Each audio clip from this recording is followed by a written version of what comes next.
नमस्कार। Advance physics द्वारा प्रस्तुत स्टैटिस्टिकल मैकेनिक्स की वीडियो सीरीज में आप सभी का बहुत बहुत स्वागत है। आज की क्लास में हम लोग देखेंगे कि ऊष्मीय संपर्क में अगर दो निकाय हैं तो उनमें जो संतुलन है किस तरह से होता है। अगर हम लोग ऊष्मागतिकी की बात करें तो ऊष्मागतिकी में संतुलन के लिए आवश्यक शर्त क्या है कि दोनों निकाय का जो टेम्परेचर है वो क्या होना चाहिए, बराबर होना चाहिए। T1 अगर दो निकाय हैं, अगर उनका टेम्परेचर T1 और T2 है तो T1 इक्वल टू T2 जो होता है वो ऊष्मागतिकी साम्यावस्था के लिए आवश्यक शर्त है, जो ऊष्मागतिकी के शून्यवान नियम से हमें प्राप्त होता है। आज हम लोग देखेंगे कि स्टैटिस्टिकल मैकेनिक्स में अगर हम लोग को कोई दो निकाय है हम लोग के पास, माने कि ये इस तरह से हम लोग के पास जो है वो दो निकाय हैं, एक निकाय A है और दूसरा निकाय क्या है B है, ठीक है। और ये दोनों निकाय जो है एक ऊष्मीय सुचालक दीवार से जो है ये अलग किए हुए हैं, पृथक है, ठीक है। सबसे पहले ऊष्मीय संपर्क का मतलब क्या होता है, दोनों जो है ऊष्मा का आदान प्रदान कर सकते हैं। इस दीवार की सहायता से जो है वो ऊष्मा का जो है वो आदान प्रदान हो सकता है।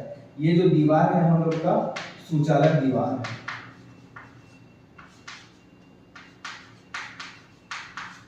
ये सुचालक दीवार है और यहाँ से जो है ऊष्मा का आदान प्रदान किया जा सकता है, ठीक है। तो हम लोग देखेंगे कि इन दोनों ये जब ऊष्मीय साम्यावस्था में होंगे तब स्टैटिस्टिकल मैकेनिक्स में इस साम्यावस्था को हम लोग किस तरह से रिप्रेजेंट करेंगे।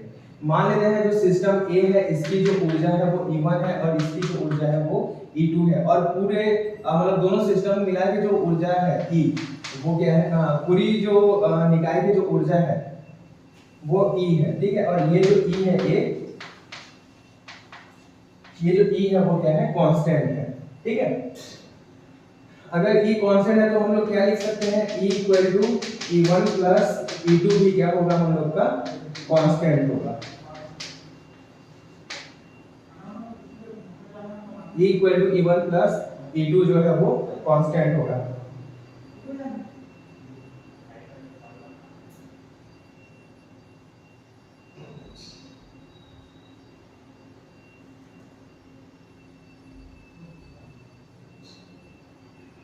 E1 और E2 जो है वो जो कुल ऊर्जा E होगी वो E1 प्लस E2 जो है वो कांस्टेंट होगी या नियत होगी, ठीक है। तो इसे यहाँ पे ऊर्जा E2 को हम E1 माइनस E1 भी लिख सकते हैं, ठीक है। अब हम लोग देखते हैं, मान लेते हैं कि यहाँ पे हम लोग एक छोटा सा ऊर्जा परास लेते हैं E1 प्लस DE1, ठीक है। इस ऊर्जा अंतराल में मान लेते हैं कि जो सूक्ष्म अवस्थाओं की संख्या है वो क्या है, DE1 है। उसके बाद ऊर्जा अंतराल E2 से E2 प्लस DE2 में जो सूक्ष्म अवस्थाओं की संख्या है वो E2 है।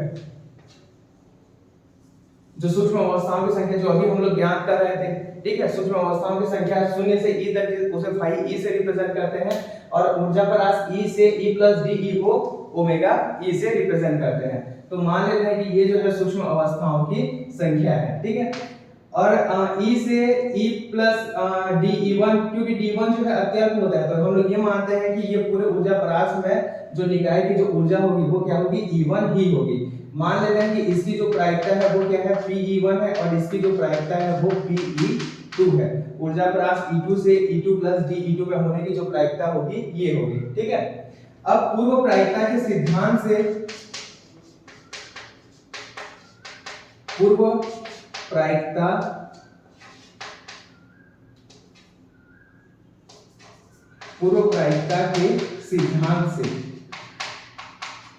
के सिद्धांत से हम लोग जानते हैं कि जो प्रोबेबिलिटी किसी ऊर्जा अवस्था E की जो प्रायिकता होती है वो वहां सूक्ष्म अवस्थाओं की संख्या के समानुपाती होता है, ठीक है। या इसको हम लोग क्या लिखते हैं, PE equal to C omega E लिखते हैं, ठीक है। तो ये ऊर्जा क्या बोलते हैं, E1 से DE1 के लिए क्या हो जाएगा, जो प्रायिकता PE1 है ये किसके समानुपाती हो जाएगा, ओमेगा E1 के समानुपाती हो जाएगा। या इसे हम लोग क्या लिख सकते हैं, PE1 equal to C omega E1 आ जाएगा, ठीक है। PE2 किसके समानुपाती होगा, ओमेगा E2 के समानुपाती होगा और PE2 का जो वैल्यू है वो क्या हो जाएगा, C ओमेगा E2 हो जाएगा, 3 ओमेगा E2 हो जाएगा। ठीक है, अब क्योंकि ये दोनों घटनाएं अगर हम लोग का जो निकाय है वो ऊर्जा E1 और E2 में होने की जो प्रायिकता होगी, ठीक है, इस पूरे निकाय की ऊर्जा E1 और E2 में होने की जो प्रायिकता होगी वो क्या हो जाएगा हम लोग का P E1 और E2। और क्योंकि ये दोनों घटनाएं जो है वो एक साथ घटित हो रही हैं, हम लोगों ने पिछले जो वीडियो लेक्चर्स में देखा कि अगर दो घटनाएं एक साथ घटित होती हैं तो दोनों के एक साथ घटित होने की जो प्रायिकता होती है वो दोनों के अलग अलग घटित होने की प्रायिकता का मल्टीप्लिकेशन होता है, का गुणनफल होता है। ठीक है, तो यहाँ पे ये इसका वैल्यू क्या आ जाएगा हम लोग का P E1 into P E2 आ जाएगा। ठीक है, E1 ऊर्जा अवस्था की प्रायिकता गुणित E2 ऊर्जा अवस्था की प्रायिकता, और इसका जो वैल्यू है ये C डैश ले लेते हैं। ठीक है, तो इसका जो वैल्यू है वो क्या आ जाएगा, C into C dash omega E1 और ओमेगा E2।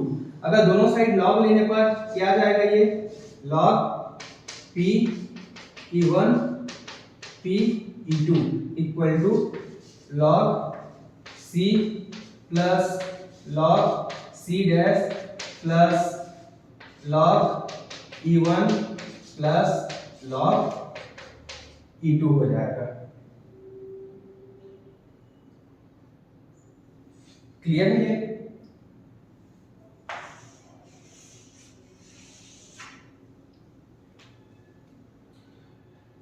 अब हम लोग देखते हैं अगर हम लोग को उष्मीय साम्यावस्था में क्या होता है, आगे देखेंगे इसकी थ्योरी।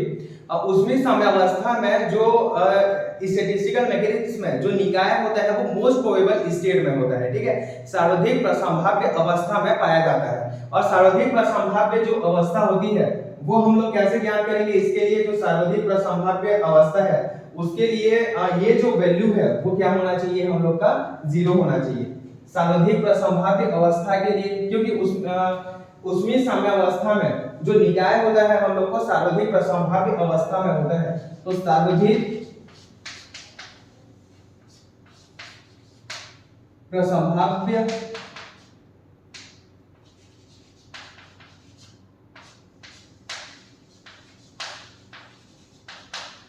अवस्था के लिए जो हम लोग का जो कंडीशन है वो क्या हो जाएगा, डेल बाई डेल। यहाँ पे दो कंडीशन होंगे।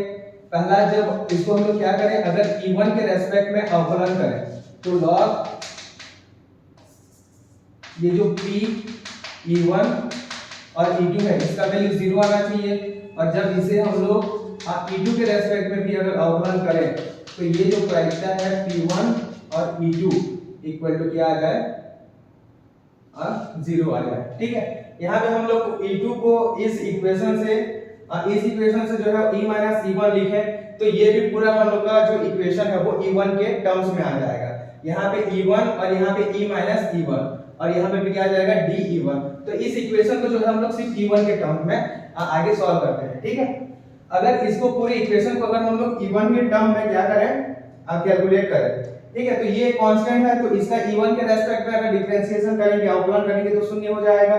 इसी अगर हम लोग E1 के रेस्पेक्ट में अवकलन करेंगे तो शून्य हो जाएगा। इसी अगर हम लोग E1 के रेस्पेक्ट में अवकलन, ये इक्वेशन क्या आ जाएगा, देखो क्या बचेगा हम लोग का, del by del E1 log omega E1 plus del by del E2 log omega E2 equal to 0 हो जाएगा। ये E1 है, सॉरी ये जो है E1 है। अगर इसको हम लोग E2 के टर्म में लिखना चाहें, E2 डेल E2 और डेल E2 को ऊपर नीचे अगर मल्टीप्लाई कर दें, ठीक है, डेल E2 बटे डेल E2 लिख दें तो यहाँ पे डेल E2 आ जाएगा, और यहाँ पे क्या आ जाएगा, डेल E1 बाई E2। ये क्या आ जाएगा, del E1 log omega E1 plus del by del E2 log omega E2। ये क्या आ जाएगा, del E2 by del E1 equal to 0। यहाँ पे ये E2 कैंसिल हो जाएगा तो यहाँ पे क्या आ जाएगा, डेल E1 आ जाएगा। क्लियर है यहाँ पे। अब यहाँ पे ये हम लोग जानते हैं कि डेल E1 और डेल E2, ठीक है। या फिर यहाँ से अगर इसको हम लोग क्या करते हैं, डिफरेंशिएट करते हैं। ये वाला जो इक्वेशन है अगर इसको हम लोग डिफरेंशिएट करते हैं तो ये क्या आ जाएगा, del E2 equal to del E का वैल्यू क्या आ जाएगा, 0 आ जाएगा, और ये क्या आ जाएगा, माइनस डेल E1 आ जाएगा, ठीक है। या फिर क्या लिख सकते हैं, del E2 by del E1, यहाँ पे इस इक्वेशन से, क्योंकि हम लोग का क्या है, E2 equal to E minus E1 है, ठीक है। तो डेल E2 इक्वल टू क्या हो जाएगा, 0 माइनस डेल E1 हो जाएगा, क्योंकि E कांस्टेंट है तो उसका जो डिफरेंशिएशन है वो 0 हो जाएगा, ठीक है। या फिर इसको हम लोग क्या लिख सकते हैं, del E2 upon del E1 equal to minus 1 लिख सकते हैं, ठीक है। अगर इसको इस वैल्यू को, ये जो है इस वैल्यू को अगर यहाँ पे रखें तो ये क्या आ जाएगा हम लोग का, del by del E1 log, ये नेचुरल लॉग है, ठीक है। ये del E plus del by del E2 log E2 log E2, और क्या आ जाएगा यहाँ पे -1 इक्वल टू 0, ठीक है। तो यहाँ पे ये क्या आ जाएगा, ये माइनस में आ जाएगा, इस टर्म को उधर पक्षांतर करके तो क्या आ जाएगा, del E1 log omega E1 equal to del by del E2 log omega E2, clear है, ठीक है। यानी कि जो ऊष्मागतिकी साम्यावस्था में ये जो क्वांटिटी है क्या, डेल log E1 का E1 के रेस्पेक्ट में डिफरेंशिएशन और log E2 का E2 के रेस्पेक्ट में डिफरेंशिएशन जो है वो बराबर होना चाहिए, ठीक है। ये हम लोग का स्टैटिस्टिकल मैकेनिक्स में साम्यावस्था का शर्त होता है कि del by del E1 log E1 equal to del by del E2 log E2, ठीक है। और इसी ये जो है हम लोग का क्या है, ऊष्मा सांख्यिकी में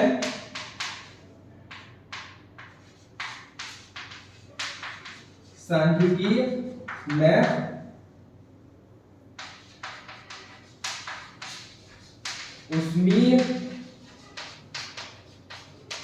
साम्यावस्था के लिए आवश्यक शर्त, ठीक है।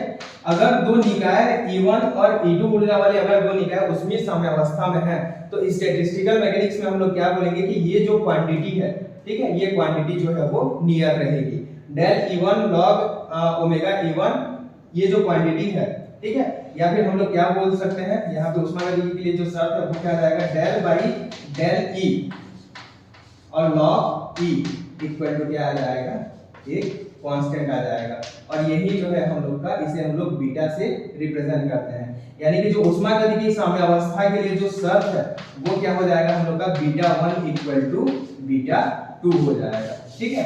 जहां पे β1 का जो वैल्यू है वो क्या है, del by del E1 log omega E1, और β2 का वैल्यू क्या है, del by del E2 log E beta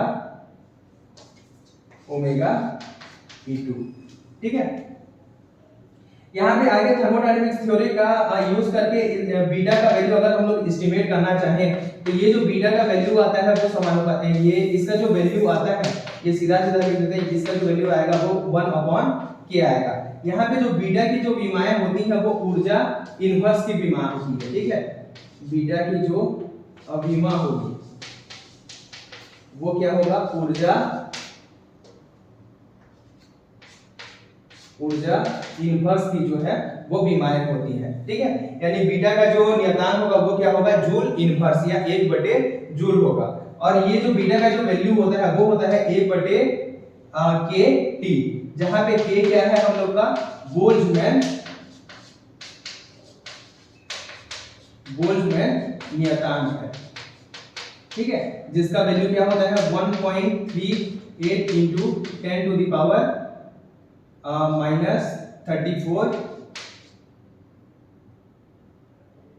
-34 joule पर केल्विन, ठीक है।